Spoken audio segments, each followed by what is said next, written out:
Here's a question for you. What if you went home this afternoon, you had a whole string of emails in your inbox, and the emails were from MasterCard and Visa and your home mortgage and your automobile bank that you owe money to, and let's just let your education bills that you may still be paying on.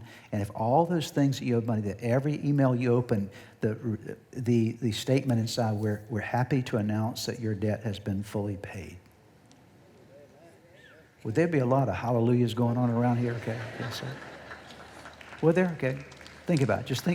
Just, and you don't owe millions, more than likely, okay?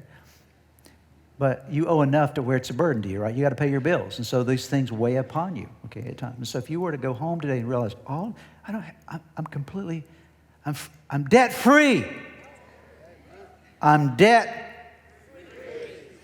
okay? I'm debt-free, okay? All of my debts have been paid. It would produce a great sense of joy inside of you. You'd be celebrating.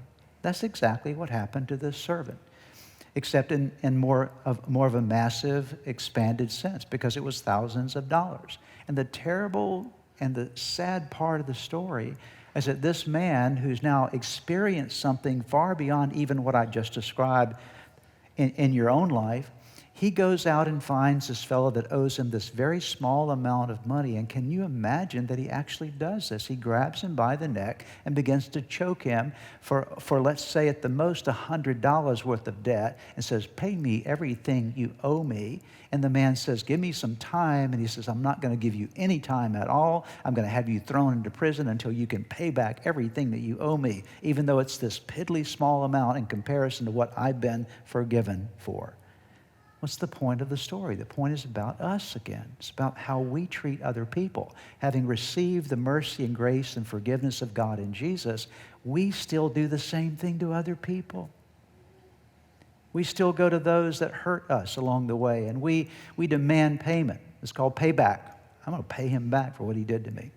It's called revenge. It's called grudges that we hold inside of us. It's called offenses that we continue to nurture inside of our soul. This is you and me. This is what we do to other people. After receiving God's amazing grace, we often turn to those who offend us, and we justify resentment. We justify retaliation. We justify bitterness. We justify revenge toward others. Well, we have a right to feel this way toward them. And the point of the story Jesus was making is that this is absolutely ridiculous, and it's regrettable that we do this to other people.